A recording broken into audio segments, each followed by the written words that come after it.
ಅಂತಾರಾಷ್ಟ್ರೀಯ ಮಹಿಳಾ ದಿನಾಚರಣೆ. ಈ ವರ್ಷದ ವಿಷಯ ಗಿವ್ ಟು ಗೇನ್, ನೀವು ನೀಡಿದರೆ ನಿಮಗೆ ಹಿಂಬರುತ್ತೆ ಅಂತ. ಇದಕ್ಕೆ ಪೂರಕವಾಗಿ ಇಂದು ತೊಟ್ಟಂ ಚರ್ಚ್ನಲ್ಲಿ ಮಧ್ಯಾಹ್ನ ನಮ್ಮ ಮಹಿಳಾ ದಿನಾಚರಣೆ ಪ್ರಯುಕ್ತ ಆಟೋಟ ಸ್ಪರ್ಧೆಗಳನ್ನು ಹಮ್ಮಿಕೊಳ್ಳಲಾಗಿತ್ತು. ಈ ಸಂದರ್ಭದಲ್ಲಿ ಒಂದು ಅರ್ಥಪೂರ್ಣವಾದ ಕಾರ್ಯಕ್ರಮವನ್ನು ನಾವು ಹಮ್ಮಿಕೊಂಡಿದ್ದೆವು. ಆ ಕಾರ್ಯಕ್ರಮ ಏನೆಂದರೆ, ಶ್ರೀಯುತ ಈಶ್ವರ್ ಮಲ್ಪೆ, ಮುಳುಗು ತಜ್ಞ ಆಪದ್ ಬಾಂಧವ ಈಶ್ವರ್ ಮಲ್ಪೆಯವರಿಗೆ ಒಂದು ಉಪಕರಣವನ್ನು, ಒಂದು ಕಮ್ಯುನಿಕೇಷನ್ ಸಿಸ್ಟಮನ್ನು ನಾವು ದಾನವಾಗಿ ನೀಡಿದ್ದೇವೆ. ಶ್ರೀಯುತ ಮೈಕಲ್ ಡಿಸೋಜಾ ಇದರ ಪೋಷಕರು. ಈಶ್ವರ್ ಮಲ್ಪೆಯವರ ಮನೆಗೆ ಹೋದಾಗ ನಿಮಗೆ ಏನು ಸಾಧನ ಬೇಕು ಅಂತ ಕೇಳಿಕೊಂಡಾಗ ಅವರು ಹೇಳಿದರು, ನಾನು ಈಗ ಒಂದು ಪುರಾತನ ಕಾಲದ ಒಂದು ಸಿಸ್ಟಮನ್ನು ಫಾಲೋ ಮಾಡ್ತಾರೆ. ಒಂದು ಹಗ್ಗ ಕಟ್ಟಿ ನೀರಿಗೆ ಇಳಿಯುವುದು, 100 ಮೀಟರ್ ಕೆಲವೊಮ್ಮೆ ಆಳಕ್ಕೆ ಹೋಗ್ತೇನೆ, ಆವಾಗ ಜೀವಕ್ಕೆ ಅಪಾಯವಿದೆ. ಅದಕ್ಕಾಗಿ ಈಗ ಎಲ್ಲ ಟೆಕ್ನಾಲಜಿ ಅಡ್ವಾನ್ಸ್ ಆಗಿದೆ, ತಾಂತ್ರಿಕತೆ ಮುಂದುವರೆದಿದೆ. ಒಂದು ಅಂಡರ್ ವಾಟರ್ ಕಮ್ಯುನಿಕೇಷನ್ ಸಿಸ್ಟಮ್, ನೀರಡಿಯಲ್ಲಿ ಸಂವಹನ ಒಂದು ಸಲಕರಣೆ ಅಥವಾ ಸಾಧನ. ಇದನ್ನು ಶ್ರೀಯುತ ಮೈಕಲ್ ಡಿಸೋಜರ್ ಅವರು ಸುಮಾರು 6.5 ಲಕ್ಷ ಇದರ ಕಾಸ್ಟ್ ಕ್ರಯ ಆಗಿತ್ತು. ಇದನ್ನು ಶ್ರೀಯುತ ಈಶ್ವರ್ ಮಲ್ಪೆಯವರು ಬೆಂಗಳೂರಿಗೆ ಹೋಗಿ ಅದನ್ನು ತೆಗೆದುಕೊಂಡು ಬಂದು ಇಂದು ಸಾಯಂಕಾಲ ನಾವು ನಮ್ಮ ಮೈಕಲ್ ಡಿಸೋಜಾ ಚಾರಿಟಿ ಟ್ರಸ್ಟ್ನ ಟ್ರಸ್ಟೀಸ್ ಆದ ಶ್ರೀಯುತ ಸ್ಟೀವನ್ ಪಿಂಟೋ, ಶ್ರೀಯುತ ಆಸ್ವಲ್ಡ್ ರೊಡ್ರಿಗಸ್ ಅವರ ಸಮ್ಮುಖದಲ್ಲಿ ನಾವು ಈ ಉಪಕರಣವನ್ನು ಈಶ್ವರ್ ಮಲ್ಪೆ ಮತ್ತು ಅವರ ತಂಡದವರಿಗೆ ನಾವು ದಾನವಾಗಿ ನೀಡಿದ್ದೇವೆ. ಶ್ರೀಯುತ ಮೈಕಲ್ ಡಿಸೋಜಾ ಕೊಡುಗೆ ದಾನಿ. ಎಲ್ಲಿ ಆರೋಗ್ಯಕ್ಕೆ ಖರ್ಚಿದೆ, ಮನೆ ಕಟ್ಟಲು ಸಹಾಯ ಬೇಕಿದೆ ಅಥವಾ ವಿದ್ಯಾಭ್ಯಾಸಕ್ಕೆ ಸಹಾಯ ಬೇಕಿದೆ, ಎಡುಕೇರ್ ಅಂತ ಅವರೊಂದು ಟ್ರಸ್ಟ್ ಇದೆ. ಇಲ್ಲಿ ಉದಾರ ಮನಸ್ಸಿನಿಂದ ದಾನ ನೀಡಿದ ಬಂದವರು. ಅವರು ಟಿ ವಿಯಲ್ಲಿ ನಮ್ಮ ಈಶ್ವರ್ ಮಲ್ಪೆ ಅವರ ಸಂದರ್ಶನ ಕೇಳಿ ಕನಿಕರಪಟ್ಟು ಈ ಸಾಧನವನ್ನು ಅವರು ನೀಡಿದ್ದಾರೆ. ಶ್ರೀಯುತ ಮೈಕಲ್ ಡಿಸೋಜ್ ಅವರಿಗೆ ಅನಂತ ವಂದನೆಗಳು, ಕೃತಜ್ಞತೆಗಳು. ಶ್ರೀಯುತ ಈಶ್ವರ್ ಮಲ್ಪೆ ಅವರಿಗೆ ಶುಭವಾಗಲಿ. ನೀವೆಷ್ಟೋ ಒಳ್ಳೆಯ ಕಾರ್ಯಕ್ರಮ ಮಾಡ್ತಾ ಇದ್ದೀರಿ, ಎಷ್ಟೋ ಮಂದಿಯ ಜೀವವನ್ನು ಉಳಿಸ್ತೀರಿ, ಎಷ್ಟೋ ಮಂದಿ ಮೃತಪಟ್ಟು ನೀರಡಿಲಿರುವಾಗ ನಿಮ್ಮ ಜೀವದ ಹಂಗು ತೊರೆದು ನೀವು ನೀರಡಿಗೆ ಹೋಗಿ ಆ ಶವವನ್ನು ಮೇಲೆತ್ತುತ್ತೀರಿ ಮತ್ತು ಎಷ್ಟೋ ಜನಕ್ಕೆ ಆಪತ್ ಬಾಂಧವರಾಗಿದ್ದೀರಿ. ನಿಮ್ಮ ಕೆಲಸ ಇನ್ನಷ್ಟು ಸುಗಮವಾಗಲಿ ಅಂತ ಈ ಉಪಕರಣವನ್ನು ನಾವು ನೀಡಿದ್ದೇವೆ.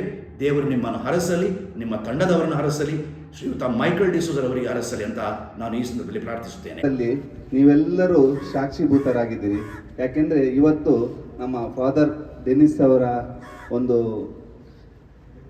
ಕಾಣಿಕೆಯಿಂದ ನಮ್ಮ ಹೊರ ರಾಜ್ಯದಲ್ಲಿರುವ ದೇಶದಲ್ಲಿರುವ ಮೈಕಲ್ ಡಿಸೋಜ್ ಅವರ ಒಂದು ನಮಗೆ ನೀರಿನ ಆಳದಲ್ಲಿ ಮುಳುಗುವ ಒಂದು ಸಾಧನಕ್ಕೆ ನಾವೊಂದು ಮೊರೆ ಇಟ್ಟಾಗ ನಮ್ಮ ಆತ್ಮೀಯರು ಸ್ಟೀವನ್ ಆಸ್ವಾಲ್ಡ್ ಅವರು ಸಹ ನಮ್ಮ ಫಾದರ್ ಒಟ್ಟಿಗೆ ನಮ್ಮ ಮನೆಗೆ ಬಂದರು.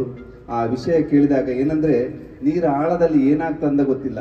ನಮ್ಮ ಹತ್ರ ಇರೋದೊಂದು ಹಗ್ಗ, ಕೇವಲ ಒಂದು ದೇಹ ತೆಗಿಲಿಕ್ಕೆ ನಾವು ಕೇವಲ 30 ಅಡಿ 20 ಅಡಿ ಹೋಗಲ್ಲ, ಸುಮಾರು 100 ಅಡಿಗೆ ಸಹ ಆಳಕ್ಕೆ ಹೋಗ್ತೇವೆ. ಯಾಕೆಂದರೆ ಒಂದು ದೇಹಕ್ಕೆ ಮುಕ್ತಿ ಆಗಬೇಕು. ಅದರಲ್ಲಿ ಯಾವ ಜಾತಿ ಧರ್ಮನೂ ಇಲ್ಲ. ನೀರಿಗೆ ಬಿದ್ದವನು ಯಾರಂತ ನಾವು ನೋಡೋದಿಲ್ಲ. ಹೋದಾಗ ಫಸ್ಟಿಗೆ ಹೋಗಿ ನೀರಿಗೆ ಹಾರಿ ಆ ದೇಹವನ್ನು ಬದುಕಿಸ್ಲಿಕ್ಕೆ ನೋಡ್ತೇವೆ. ಸಿಗದಿದ್ದರೆ ಮತ್ತೆ ನಾವು ಆ ದೇಹವನ್ನು ಹುಡುಕಾಡ್ತೇವೆ. ನೀರ ಆಳಕ್ಕೆ ಒಂದು 100 ಅಡಿ 70 ಅಡಿ ಆಳ ಹೋದಾಗ ನೀರ ಆಳದಲ್ಲಿ ಆ ಕೆಸರಿನ ಹೂಳಲ್ಲಿ ನಾವು ಸಿಕ್ಕಾಕೊಂಡ್ರೆ ಏನು ಮಾಡಲಿಕ್ಕಾಗಲ್ಲ. ಯಾಕಂದ್ರೆ ನಾವು ಹಗ್ಗದಲ್ಲಿ ನೀರಿನ ಕರೆಂಟ್ ರಭಸಕ್ಕೆ ಅದು ಗೊತ್ತಾಗೋದಿಲ್ಲ. ನಾವು ನಮ್ಮ ಮೇಲಿರುವ ನಮ್ಮ ಟೀಮಿನ ಸದಸ್ಯರಿಗೆ ಹೇಳ್ತೇವೆ, ಒಂದು ಸಲ ಹಗ್ಗ ಹೇಳಿದ್ರೆ ಸ್ವಲ್ಪ ಕೆಳಗೆ ಬಿಡಿ ಅಂತ, 2ನೇ ಸಲ ಸಿಗ್ನಲ್ ಕೊಟ್ಟರೆ ಇನ್ನೂ ಸ್ವಲ್ಪ ಬಿಡಿ ಅಂತ, 3ನೇ ಸಲ ನಾವು ಸಿಗ್ನಲ್ ಕೊಟ್ಟರೆ ನಮ್ಮನ್ನು ಮೇಲೆ ಎಲ್ಲಿ ಅಂತ. ಅದೇನಾಗ್ತದಂದರೆ ನೀರ ಆಳದಲ್ಲಿ ನೀರಿನ ಒತ್ತಡಕ್ಕೆ ಅದು ಏನು ಗೊತ್ತಾಗೋದಿಲ್ಲ. ಆವಾಗ ನೀರ ಆಳದಲ್ಲಿ ಮೊಸಳೆ ಆಗಿರ್ಬೋದು ಅಥವಾ ಏನಾದರೂ ಕಲ್ಲಲ್ಲಿ ನಾವು ಕೆಸರು ಹೂಳಲ್ಲಿ ಸಿಕ್ಕಾಕೊಂಡಿರ್ಬೋದು. ಅವರು ಎಲ್ಲಿಗೆ ಸಿಗ್ನಲ್ ಕೊಟ್ಟರೆ ಏನು ಮಾಡಲಿಕ್ಕಾಗಲ್ಲ. ಇಂಥ ದುರ್ಘಟನೆ ನಮಗೆ ತುಂಬ ಸಲ ಆಯಿತು.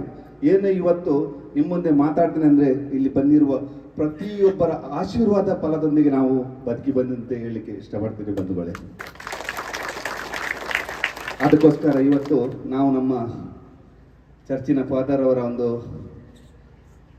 ಒಂದು ಇದರಿಂದ ನಮಗೊಂದು ನೀರಿನ ಆಳದಲ್ಲಿ ಮಾತನಾಡುವ ಒಂದು ಉಪಯೋಗ ಒಂದು ಯಂತ್ರ ಇದೆ. ಏನಂದರೆ ಕಮ್ಯುನಿಕೇಷನ್. ನೀರ ಆಳದಲ್ಲಿ ಸಹ ಮಾತಾಡ್ಬೋದು. ಯಾಕೆಂದರೆ ಒಂದು ವೈರ್ಲೆಸ್ ಸಿಸ್ಟಮ್. ಯಾಕೆಂದರೆ ನೀರ ಆಳದಲ್ಲಿ ವೈರ್ ಇದೆ, ಅದನ್ನು ಇದರಲ್ಲಿ ಕೊಟ್ಟಿದ್ದಾರೆ. ಈಗ ನೀರ ಆಳದಲ್ಲಿ ನನಗೆ ಏನಾದರೂ ತೊಂದರೆ ಆದರೆ ಅಥವಾ ಎಲ್ಲಾದರೂ ಮೊಸಳೆ ಹಿಡಿದ್ರೆ ಅಥವಾ ಎಲ್ಲಾದರೂ ಕಾಲು ಬಂಡೆ ಒಳಗಡೆ ಸಿಕ್ಕಾಕೊಂಡ್ರೆ ಅಥವಾ ನೀರ ಆಳದಲ್ಲಿ ಹೂಳಲ್ಲಿ ನಾನು ಸಿಕ್ಕಾಕೊಂಡ್ರೆ ಮೇಲೆ ಮಾತನಾಡುವ ಒಂದು ಮಿಷನ್ ಕೊಟ್ಟಿದ್ದಾರೆ. ಆ ಮಿಷನ್ ಕೊಟ್ಟ ಇವತ್ತು ನಮ್ಮ ಫಾದರ್ ಆಗಿರ್ಬೋದು, ನೀವೆಲ್ಲ ಸಾಕ್ಷಿಭೂತರಾಗಿದ್ದೀರಿ. ಹಾಗೂ ಗಲ್ಫಲ್ಲಿರುವ ಡೆನಿಸ್ ಮೈಕಲ್ ಡಿಸೋಜ್ ಅವರಿಗೆ ಸಹ ಹೃದಯಪೂರ್ವಕ ಕೃತಜ್ಞತೆ.